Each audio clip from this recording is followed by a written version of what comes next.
You know, recently I talked with Richard Swan, the author of The Empire of the Wolf, and we kept talking about Dune. Every time we would say Dune, he would pronounce it June, and it just kind of cracked me up. So now whenever I think about June, that's just what I'm going to think of. So guys, let's go ahead and talk about what I plan to read in Dune, June of 2023.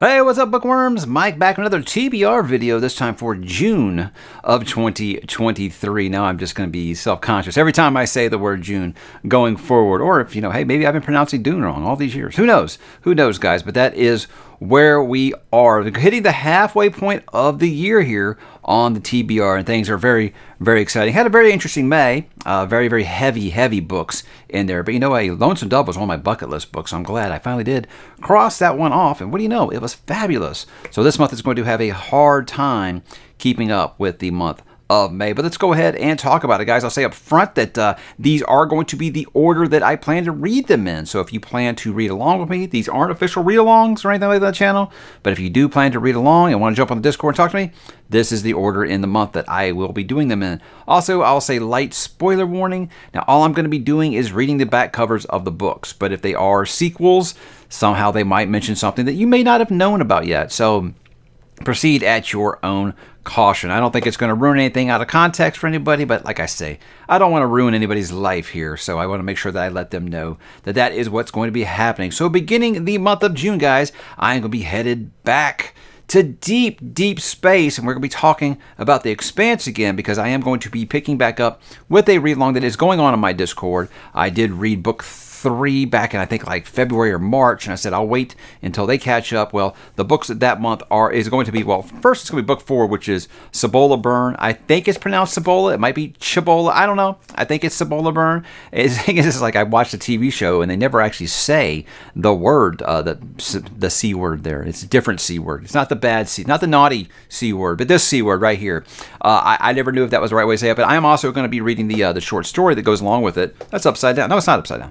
Thought it was upside down. This is the short story collection, but the one before Cibola Burn is called The Vital Abyss, and that is actually Amos's backstory of his time in Baltimore. So I'm excited to dip in there, because Amos is a character I do really enjoy and love to get to know more about. My favorite little mechanic there, and find out about how he came to be where he is at on the Rocinante. But as for Cibola Burn, guys, let's talk about what is this book about. Now, the gates have opened the way to thousands of habitable planets, and the land rush has begun. Settlers stream out from humanity's home planets in a vast, poorly controlled flood, landing on a new world. Among them, the Rocinante, haunted by the vast post-human network of the protomolecule, as they investigate what destroyed the great intergalactic society that built the gates and the protomolecule. But Holden and his crew must also contend with the growing tensions between the settlers and the company which owns the official claim to the planet. Both sides will stop at nothing to defend what's theirs, but soon tragedy strikes, and only Holden, with the help from an unlikely ally, can find the cure, guys. It takes us to Cibola Burn, book number 4 of The Expanse, and I do plan to do one of these per month until the end of the series. The time has finally come, guys. I'm going to start getting down with James S.A. Cordy's The Expanse and get through that, because I love the TV show. I really enjoyed the books that I've read so far. And the funny thing about it was I stopped reading the books because I felt like they were spoiling the show. And I said I would just wait till the show to be finished and I would read them, and then I just kept putting it off. But here we are, guys. They are on the schedule now, and I'm excited to continue. I'm glad I've got a nice little crew of my own over there on the Discord that we're going to be reading those along with. Should be a lot of fun. So feel free to join us. I mean, I know it's book 4, but the books, I don't think that they're, super duper heavy reads or anything like that. You want to kind of eventually catch up with this. You might not be able to do it before this first one here, but hey, you can. Like I said, then we'll be doing one per month the rest of the way out. They're not all doing the short stories. I'm adding those short stories in. So if you want that, and right here, guys, Memories Legion, this has all 10 short stories collected in one nice, handsome thing that actually does match the rest of them, which is very exciting. for a book collector. So what's after that, guys? I'll be headed back to the realm of the Elderlings. Took a couple months off because my reading partner there, Philip, he did release a new book, and he was doing the rounds for it. What do you know? He's releasing another book. I think this month or next, The Prophet of Edan. But I think he'll have a little more time this go around for us to continue with our realm of the Elderlings read along. And that, again, like I said, not an official read along. It's just something Philip and I decided that we were going to do. But we're going to be finally digging into the Rain Wild Chronicles, starting with Dragon Keeper, book 1 of the Rain Wild Chronicles, a series I feel like is very maligned. Even amongst Hob devotees, they really say, well, you know, those books are just all right. Now, here's the thing about this 4-book series. A lot of people say 3 and 4 are really good. 1 and 2 are kind of tough. But you know what? For a Robin Hobb book, that's actually quite short. What is this, like 600 pages? Yeah, that's pretty short for Miss Hobb. 545 pages. That's actually quite short for her. But with this, I'm hoping it's like the crossroads of Twilight effect. Is when I started reading Wheel of Time, everyone told me how terrible Crossroads of Twilight was. So when I got to it, I had my expectations so low, it actually wasn't quite as bad. Look, it's not good, but it wasn't just misery reading it. So I'm hoping that's what happens here. I've heard that the characters in this one aren't very likable, which I find a hard time believing because Robin Hobb is just so good at writing characters. I'll be interested to see, one way or the other, if I find that to be the case, or if this is as bad as I've heard, if it's worse than I've heard, who knows? Who knows? But, we are in it to win it. So we're going to be finishing it all the way this calendar year. So same with the Expanse. We'll be doing one of those per month. But guys, how about Dragon? Is it Dragon Keeper or The Dragon Keeper? Because when I looked at the old copy, it said The Dragon Keeper. But I look at this one, it just says Dragon Keeper. So I guess it really doesn't matter. I'm just curious which one it actually is. I don't imagine they'd have a misprint or anything on the more modern version. But hey, these are the things I think about. So what is Dragon Keeper about? Too much time has passed since a powerful dragon helped the people of the traitor cities stave off an invasion of their enemies. The traders have forgotten their promises, weary of the labor and expense of tending earthbound dragons who were hatched, weak, and deformed by a river turned toxic. If neglected, the creatures will rampage or die. So it is decreed that they must move farther upward towards Kelsingra, the mythical homeland, whose location is locked deep within the dragon's uncertain ancestral memories. Thymara, an unschooled forest girl, and Elise, wife of an unloving wealthy trader, are among the disparate group entrusted with escorting the dragons to their new home. And on an extraordinary odyssey with no promise of return, many lessons will be learned, as dragons and tenders alike experience hardships, betrayals, and joys beyond their wildest imagining. So, Dragon Keeper, guys. This is the book that everyone's been warning me about since I first started reading The Realm of the Elderlings. So we shall see where I fall on it. I mean, everyone told me that the last book I read was going to be my favorite in the series, and I was like, that's towards the bottom third. So, I might not be towing the same line as everybody else is with Realm of the Elderlings. I don't know. At least that's the hope that I have going into it. But at least I will have Philip there with me to tell me why I am misunderstanding why it is actually beautiful, because that's what Philip does. He fills me with positivity, and that's why he is the best buddy reader to have. Philip, I can't wait to get back to this world and talk about it with you. Next up, guys, this is one I'm very, very excited about. This was one I was waiting for a review copy, had some logistics issues, and so I kind of had to move it down my schedule a little bit. Didn't get to read it actually before it officially releases, but it will officially release, I think, Tuesday. So I will just be reading it after I do these few things first. But this, of course, is The Will of the Many by James Islington. Guys, I love the Lycanius trilogy. Warts and all. There are many things about it that people say, I can't stand that part. Look, I have gripes about it too. But as a whole, I love that trilogy very much. I thought it was a very, very ambitious freshman debut. So ambitious for a first-time author to pull that story out. So I'm very curious to see where he goes next. And I said no matter what he wrote next, I would give it a shot. And I'm hearing really, really fantastic things about this one so far. I've heard someone actually say that they know, and they were lucky they got to read Lightbringer by Pierce Brown, and I haven't yet. And they were reading this, and they were saying, look, I'm a huge Red Rising fan, but I think this might be my book of the year, even over Lightbringer. I'm like, wow, that's something. And speaking of that, guys, this synopsis sounds a lot like Red Rising, which is very, very awesome, if you ask me. What is that synopsis, you ask? Well, let's see. It says, the Catalan Republic, the hierarchy, may rule the world for now, but they do not know everything. I tell them my name is Vistelemus. I tell them I was orphaned after a tragic accident 3 years ago, and that good fortune alone has led to my acceptance into their most prestigious school. I tell them that once I graduate, I will gladly join the rest of civilized society and allowing my strength, my drive, and my focus, what they call will, to be leached away and added to the power of those above us. as millions already do, as all must eventually do. I tell them I belong, and they believe me. But the truth is, I have been sent to the academy to find answers, to solve a murder, to search for an ancient weapon, to uncover secrets that may tear the Republic apart, and that I will never ever cede my will to the empire that executed my family. To survive, though, I will also have to rise through the academy's ranks. I will have to smile, make friends, and pretend to be one of them, and win. Because if I cannot, then those who want to control me, who know my real name, will no longer have any use for me. And if the hierarchy finds out who I truly am, they will kill me. So interesting. Very much sounds like the first book in the Red Rising saga, where you kind of got to infiltrate that school, but you don't just get to do it and be a spy. You have to play the game to get in close with everybody and find out all the information that you need. So very exciting. Very, very thick book. But I mean, if you've seen the Lycanius books, guys, this guy, let's just say he says things. He doesn't get there very quickly. But I found that Lycanius books, even as big as they were very, very quick read. And I'm curious to see if that does remain here. But again, like I said, Petrick, others I know have been really high on the book that have read it already. People I trust and know that I did like Lycanius are saying this blows Lycanius away, and that is a hell of a statement, and I can't wait to find out. So yeah, very Red Rising-y, very much, even with the Roman kind of aesthetic to it. That sounds very cool. And I know I probably said Vis Telemus wrong, but yeah, I don't know. I don't know. We'll see. We'll see when I get there if that's how I decide to actually say it. That's just me reading it out loud for the first time. But that's what these kind of videos do dictate me doing. And I love it when the audiobooker's going to hear and say, "You're saying it wrong." I probably am.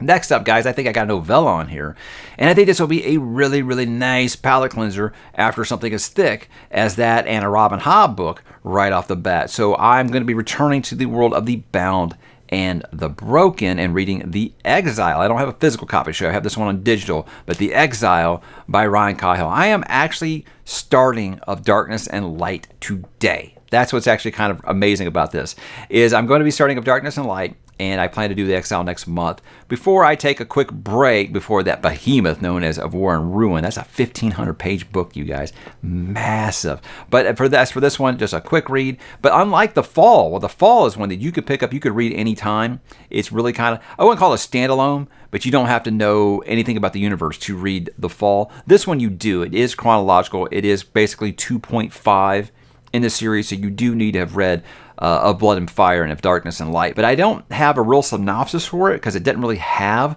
one except like a tease, and I didn't want to research because I don't want to ruin anything for myself. So I'll just tell you what it says here. It says, "Do not hesitate and do not contemplate mercy. The Lorien Empire took everything from Dane, his family, his home, his people. He will carve a bloody path through Etheria, and he will have his vengeance by blade and by blood." So yeah, obviously, no idea what that means. I don't think I've even met Dane yet. A lot of people have told me that Dane is a character that gets introduced in Of Darkness and Light. And I think it was Library of a Viking who said, if Dane isn't your favorite character already, he will be after you read this little novella here. So that's very exciting. Like I said, you have to read those first two first. I've heard this has 4 POVs, kind of describing 4 pivotal moments within Dane's life, giving kind of his backstory. And I don't know if it goes forward past what happens in book 2, if this is all before or not. Again, like I said, don't know very much about it. But I've heard some say that it might be the best thing he had written up to this point. So the Bound of the Broken seems to be one of those series where people say that each book is better than the last one, and that includes the novellas. And I just say it's nice to have a universe like this where the novellas don't feel like leftovers. It don't feel like stuff you just you didn't know what to do with it, so you just kind of put it out. Sounds like it really does build and expand his world, and they almost become appointment reading. Like you have to read them. And I know some people are like that. Like I did that with Dresden Files. I didn't read the side stories, and people still jump on me for that. It's fine. It's fine. With this, it sounds like it would really, really benefit you to do so, and that's why I'm going to continue to do it. Plus, I've enjoyed the 2 pieces of work I've read of The Bound and the Broken so far. And I don't expect that I won't be enjoying myself to continue and do that. And last up, guys, another one I only have on digital. And this is going to be Red Sister by Mark Lawrence. And just Red Sister, not the entire trilogy. And let me tell you why, guys. I'm going to be brutally honest with you here.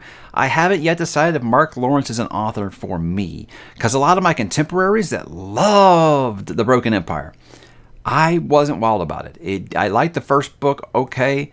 I liked where he was going with it, and it just became to a point where I was like, this isn't grimdark. This is just nihilism. I'm not enjoying this. I didn't enjoy the protagonist at all. When I'm actively rooting for your protagonist to die, it's probably not a book that's working for me. So I've kind of avoided Mark Lawrence stuff since then.